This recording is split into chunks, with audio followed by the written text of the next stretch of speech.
Exit polls के result ने तो लोगों की बेचैनी और बढ़ा दी। अमूमन होता है एग्जिट पोल आया, सारे एग्जिट पोल में एक जैसा दिखा और लोग कहते हैं अच्छा ठीक है फिर देखते हैं रिजल्ट में क्या रहेगा, लेकिन ऐसा ही रहेगा। लेकिन इस बार लोग बेचैन हो गए क्योंकि एक ही राज्य में ऐसे ऐसे एग्जिट पोल हुए हैं जिसमें एक में बीजेपी की लहर दिख रही है तो दूसरे एग्जिट पोल में कांग्रेस की लहर दिख रही है। अब कौन सा एग्जिट पोल सही साबित होता है, क्या सारे ही गलत साबित हो जाएंगे, ये तो काउंटिंग डे वाले दिन पता चलेगा। तब तक हर जगह का एग्जिट पोल जो है उसको लेकर खूब चर्चा चल रही है। लोग अपना अपना एग्जिट पोल कर रहे हैं, लोग अपनी अपनी राय बता रहे हैं, उसका गलत था, हम बताते हैं ना, छत्तीसगढ़ में फलाना, राजस्थान में ढिमकाना, ऐसे चल रहा है, उसी पे बहस चल रही है। लेकिन नेता क्या कर रहे हैं वो भी आपको देखना चाहिए, क्योंकि उनके बयानों से, उनकी बॉडी लैंग्वेज से नतीजों के संकेत मिलने शुरू हो जाते हैं। जैसे राजस्थान को लेकर बड़ी हलचल मची हुई है। राजस्थान वो राज्य है जहां पिछली बार भी बागियों और निर्दलियों के समर्थन से सरकार बनी थी। एक बार भी जब से एग्जिट पोल के रिजल्ट आए हैं तब से बागियों और निर्दलियों की बात होने लगी है। बीजेपी ने तो बड़ा दावा भी कर दिया है कि अशोक गहलोत ने पूरी तैयारी कर ली है, बेंगलुरु में 2 रिजॉर्ट बुक कर दिए गए। अब आप बताइए कितने कमाल की बात है। एक जमाना था जब जहां जहां भी कांग्रेस को सरकार बचानी होती थी तो प्लेन से लोग आते थे राजस्थान और गहलोत साहब रिजॉर्ट में लोगों को ठहराते थे। अब उल्टा हो रहा है, अब कर्नाटक में सरकार बन गई तो वहां जाएंगे विधायक, ये बीजेपी दावा कर रही है, और 2 रिजॉर्ट बुक होने का दावा है। एक बार राजस्थान में बीजेपी के बड़े नेता किरोड़ीलाल मीणा ने क्या दावा किया है, सुनिए। लेकिन गहलोत साहब की जरूर तैयारी है। उन्होंने बेंगलोर में 2 बड़े रिसोर्ट बुक कर लिए और सबको बाड़े में ले जाकर बंद करेंगे और 3 तारीख को वैसे छोड़ देंगे जैसे पिंजरे में से बंदरों को छोड़ा जाता है। वो सब वहाँ जाके हार जाएंगे। तो मतलब आपको लग रहा है कि बाड़ेबंदी की तैयारी कांग्रेस की ओर से की है? बाड़ेबंदी की तैयारी कांग्रेस से की जा रही है। मैं बड़े ऐसे आश्वस्त विश्वस्त सूत्रों से कह रहा हूँ आपको। और सब जो उनकी नज़र में जीतने वाले हैं, जो जीत नहीं रहे, उनको इकट्ठा कर रहे हैं, क्योंकि इसकी बाड़ेबंदी की राजनीति 5 साल तक गहलोत साहब ने राजस्थान में किए और राजस्थान को कंगाली की तरफ धकेल दिया।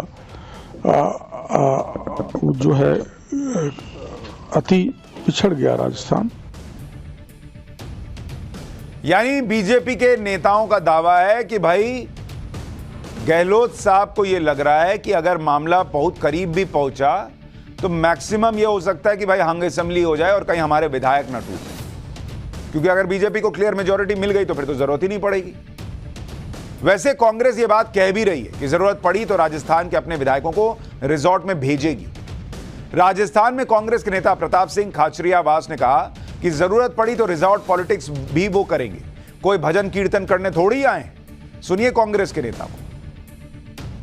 Charter plane book, resort book, ये सब लीडर करता है। तो अशोक गहलोत जी को कहीं लगेगा कि ये सारे लोग जीत रहे हैं, ये बागी जीत रहे हैं, करें, उनको यदि ये लगेगा ये सब करना है तो करेंगी पार्टी, क्यों नहीं करेंगे। भजन कीर्तन करने के लिए तोड़ना है। यदि हमारा आंकड़ा 90 पार जा रहा है और 10 निर्दलीय जीत कर आ रहे हैं तो सरकार फिर हम ही बनाएंगे, और हमारा आंकड़ा 100 के पार चला गया तो हमें किसी की जरूरत ही नहीं, फिर तो 105 में हम वैसे ही बना लेंगे। लेकिन इनके बयान में भी कॉन्फिडेंस नहीं है। खुद ही कह रहे हैं 90 आया तो ये करेंगे, 100 आया तो वो करेंगे। एक कॉन्फिडेंस होता है ना कि भैया कहां 90-100, कोई बागी वागी की जरूरत नहीं, हम तो 120 में है। वो कॉन्फिडेंस नहीं दिख रहा जो अपने आप में पॉलिटिक्स में संकेत होता है। राजस्थान में फिर से बागियों और निर्दलियों की चर्चा इसलिए भी हो रही है क्योंकि पिछली बार कांग्रेस ने निर्दलियों और दूसरे छोटे दलों के भरोसे ही सरकार बनाई थी। इस बार राजस्थान में बीजेपी और कांग्रेस के कई बागी उम्मीदवार हैं। जैसे राजस्थान में बीजेपी के 32 और कांग्रेस के 22 बागी उम्मीदवारों ने चुनाव लड़ा है। एग्जिट पोल के मुताबिक राजस्थान में 13 से 21 अन्य दलों के उम्मीदवार जीत सकते हैं। अगर राजस्थान में कांटे की टक्कर वाले रिजल्ट आए तो अन्य दल, निर्दलीय और बागी अहम भूमिका निभा सकते हैं और इसीलिए तैयारी अभी से शुरू है। और कांग्रेस अपना बेस्ट चांस ये देख रही है कि कहीं से हंग असेंबली हो जाए और फिर हम इन बागियों को मिला के सरकार बनाएं। और ये क्यों हो रहा है वो आपको जानना चाहिए, क्योंकि ध्यान देने वाली बात यह है कि अशोक गहलोत ने राजस्थान में पिछले 15 साल में 2 बार सरकार बनाई और वो दोनों सरकार उन्होंने निर्दलियों और अन्य दलों के विधायकों के दम पर बनाई। यानी उनको क्लियर मेजॉरिटी जो है वो कभी उस तरह से मिली ही नहीं। अशोक गहलोत का अगर आप ट्रैक रिकॉर्ड देखेंगे, राजस्थान का आपको बता रहा हूं, जिस राजस्थान में इस वक्त बड़ी चर्चा है कि क्या होगा, वहां 2008 में अगर आप देखेंगे क्या हुआ था, 2008 में बहुमत कितना है, बहुमत का आंकड़ा है 101 और कांग्रेस को कितनी सीट आई थी 2008 में 96, यानी 5 कम।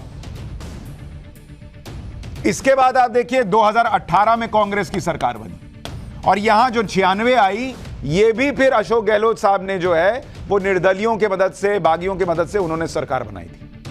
2018 में चुनाव हुआ, बहुमत का आंकड़ा वही 101, कांग्रेस को सीट कितनी आई 100, फिर एक सीट से पीछे रह गए, स्पष्ट बहुमत नहीं आया। बीजेपी कितने पर आई, 73 पर आई। लेकिन अशोक गहलोत ने बागी और निर्दलियों का समर्थन जुटाया और इनको कांग्रेस +13 के लिए, तो इनकी सीटें जो हैं बागी और निर्दलीय मिलाकर 113 हो गई। और इसीलिए अशोक गहलोत को लगता है कि भाई शायद मेरी किस्मत ही यही है कि मैं जो है या तो 96 पे अटकूंगा या 100 पे अटकूंगा और मुझे निर्दलीय और बागियों की जरूरत पड़ेगी। इसीलिए कहा जा रहा है कि वो अभी से निर्दलियों और बागियों पर नजर बनाकर रखे हुए हैं। इसी वजह से कांग्रेस इशारा कर रही है कि उसे बागियों और निर्दलियों के साथ की जरूरत पड़ सकती है और बागियों और निर्दलियों को नतीजों से पहले बड़ा हिंट दे रही है। कांग्रेस के राजस्थान प्रदेश अध्यक्ष ने क्या कहा है वो भी आपको सुनवाता हूं। सर्वे के बारे में तो मैं कुछ नहीं कह सकता, लेकिन मैं तो कहता हूं पहले दिन से मेरा एक है, पूर्ण बहुमत में हम लोग आएंगे। पिछली बार हम 1 कम आए थे, उस वक्त 99 आ पाए थे। अब की बार पूर्ण बहुमत में आएंगे और बाकी जो पार्टी के कुछ लोग दूसरे अदर्स जो जीत करके आएंगे, उन्होंने हमारा कार्यकाल पिछला देखा है। क्योंकि आप देखिए 13 के 13 इंडिपेंडेंट हमारे साथ रहे, जो दोनों कम्युनिस्ट थे हमारे साथ में रहे, उन्होंने हमारा कार्यकाल देखा है, हमारा व्यवहार देखा है, हमारी कांग्रेस की आइडियोलॉजी को देखा, तो उनको पूरा विश्वास है। सीएम पार्टी आलाकमान ने तय कर रखा है, जो विधायक बनेंगे उनसे राय मशवरा करके पार्टी आलाकमान जो तय करेगा वही मुख्यमंत्री होगा। कांग्रेस तो बागियों और निर्दलियों की बात अभी से करने लगी है, लेकिन बीजेपी कॉन्फिडेंट दिख रही है कि वो तो चुनाव निकाल रही है, जीत रही है। राज्यवर्धन सिंह राठौड़ क्या कह रहे हैं, उनकी बातों में कौन सा कॉन्फिडेंस दिख रहा है, अब जरा बीजेपी के नेता को सुनिए। ये प्रश्न कम से कम 10-15 लीडर से राजस्थान में पूछा जा रहा है, तो अच्छी बात है। राजस्थान के अंदर भारतीय जनता पार्टी की लीडरशिप अच्छी है, लेकिन ये तय है कि प्रधानमंत्री मोदी जी और हमारा पार्लियामेंट्री बोर्ड डिसाइड करता है, भाजपा की लीडरशिप हम डिसाइड करती है और समय आने पर निर्णय होते हैं। यानी बीजेपी मुख्यमंत्री कौन होगा, उसके 10-15 चेहरे हो सकते हैं, इन सब की बातें करने लगी है। हालांकि एग्जिट पोल का अनुमान कितना सटीक होता है, राजस्थान के मामले में क्या केस रहा है, वो भी आपको देखना चाहिए। जैसे अगर आपको एग्जिट पोल का हिसाब बताऊं, राजस्थान को लेकर पिछले एग्जिट पोल में क्या हुआ था, अगर आप देखेंगे 2018 का, अगर आप देखेंगे 2018, इसमें जो पोल ऑफ पोल्स था, यानी जो सारे पोल को मिलाकर जो आंकड़ा बैठ रहा था, वो कितना बैठ रहा था 2018 में, बीजेपी को दिया गया था 76 और कांग्रेस को 115 और अन्य को, अदर्स को 8 दिया गया। ये राजस्थान में पोल ऑफ पोल्स बता रहा हूं।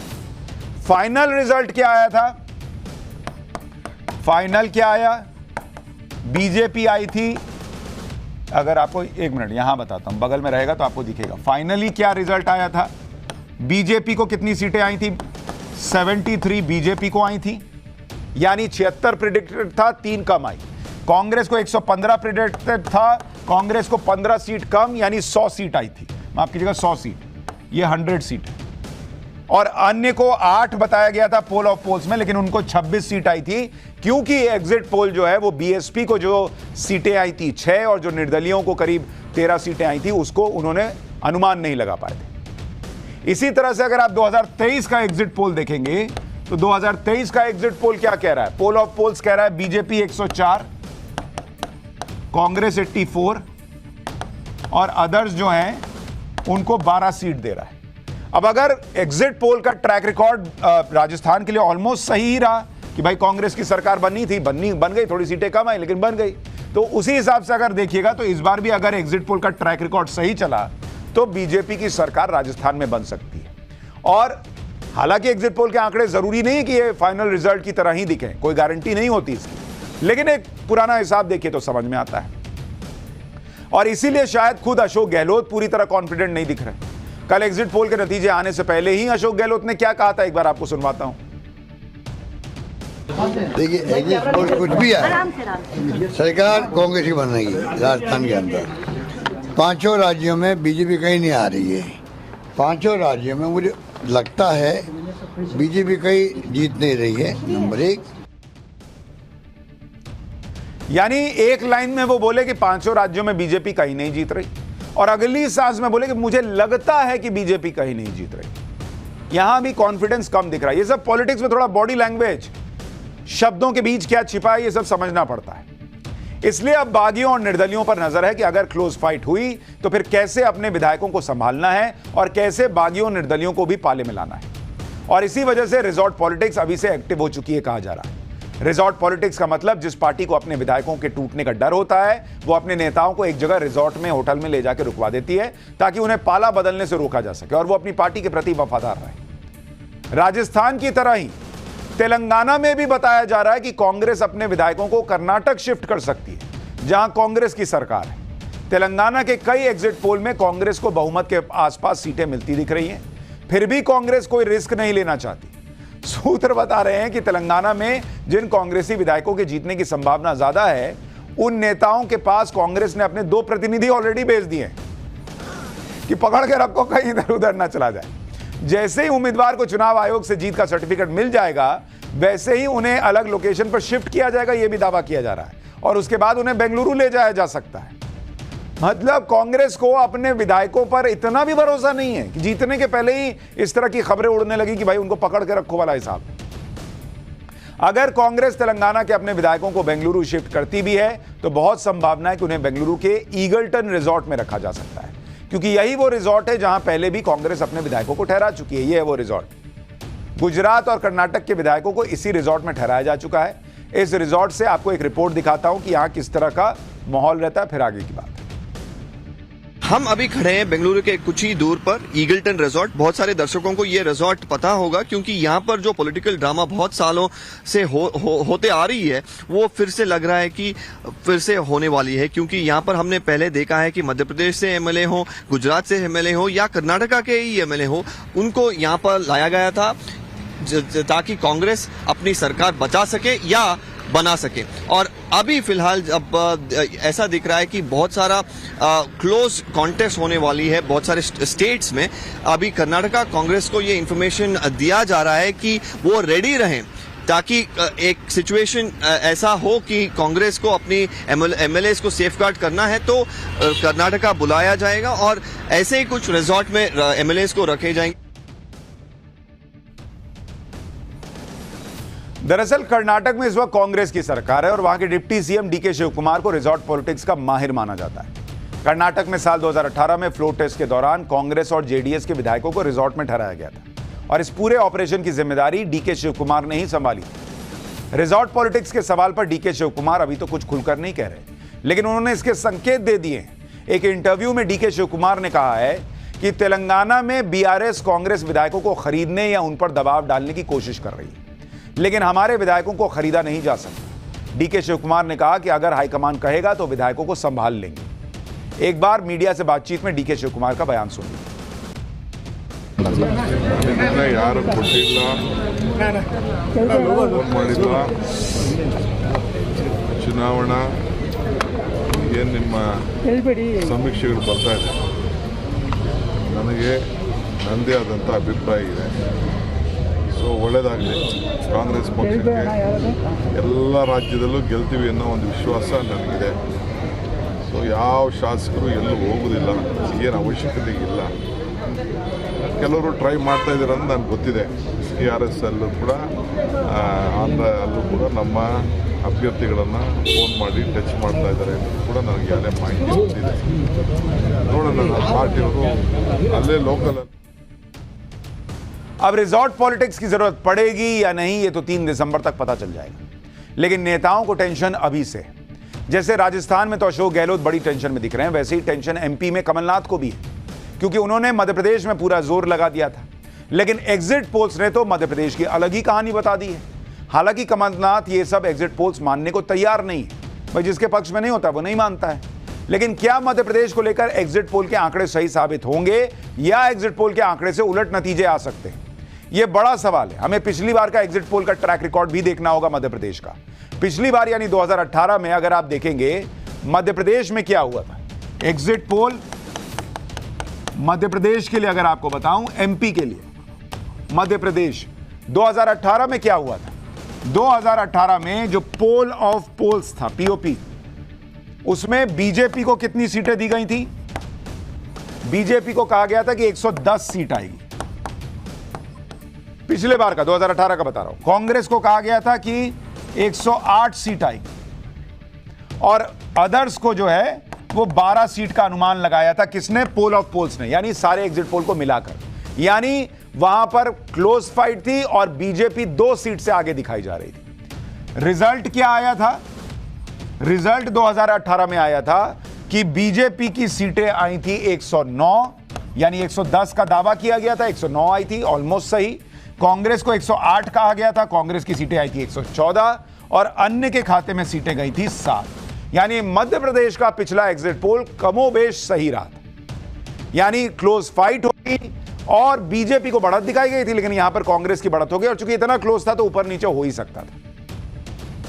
इसी तरह से अगर आप इस बार का 2023 का एग्जिट पोल देखेंगे तो 2023 का एग्जिट पोल ऑफ पोल्स जो है वो कह रहा है कि जो बीजेपी है उसको आएगी 131 सीट और कांग्रेस को आएगी 96 सीट और अन्य को आएंगी 3 सीट। यानी इस बार अगर आप देखेंगे तो उतना क्लोज पोल ऑफ पोल्स नहीं बता रहा और इसीलिए कहा जा रहा है कि चूंकि मध्य प्रदेश का एग्जिट पोल पिछली बार सही हुआ था तो संभव है कि इस बार भी सही हो और बीजेपी मध्य प्रदेश में सरकार बना सकती है।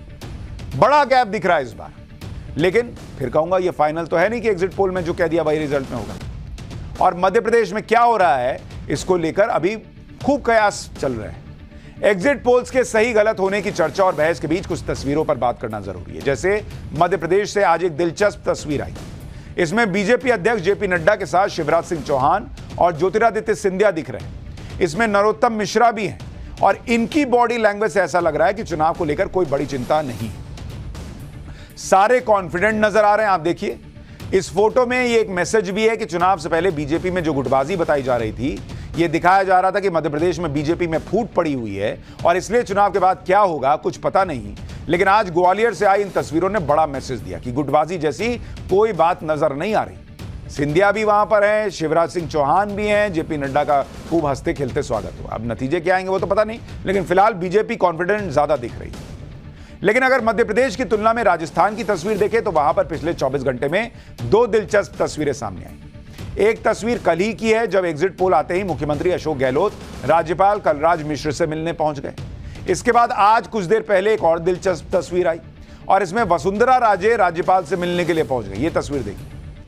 चर्चा चल रही थी कि गहलोत कॉन्फिडेंट हैं और सबसे पहले उन्होंने अपना दावा ठोक दिया है, लेकिन वसुंधरा के राज्यपाल से मिलने के बाद दिलचस्पी और बढ़ गई कि आखिर 3 दिसंबर को काउंटिंग वाले दिन क्या नतीजे आने वाले हैं। इसी तरह से छत्तीसगढ़ को लेकर बड़ा सस्पेंस चल रहा है कि कांग्रेस यहां पर सरकार रिपीट करेगी या फिर बीजेपी कांग्रेस को टक्कर दे पाएगी। अभी तक एग्जिट पोल जो बता रहे हैं, जो माहौल बताया जा रहा था उसके मुताबिक तो कांग्रेस को एज था। चुनाव के पहले तो लोग बीजेपी को खत्म मान रहे थे कि 15 सीट 20 सीट आ जाए बहुत बड़ी बात है, लेकिन अब बीजेपी भी अपने दावे कर रही है। भूपेश बघेल ने 75 सीटों का दावा किया है तो रमन सिंह ने भी 52 से 55 सीटों का दावा ठोक दिया है। एक बार दोनों को सुनिए, दोनों की बॉडी लैंग्वेज गौर कीजिए। 7 एग्जिट पोल में किसी का आंकड़े एकाध समानता है, लेकिन 2 दिन बाद वो सभी पोल जो है एक समान होंगे। तो एग्जिट पोल चलने दीजिए, लेकिन सरकार हमारी बनेगी भारी बहुमत से बनेगी, उससे और अधिक जाएगा। वो जो 57 है ना, वो 75 इधर उधर होगा।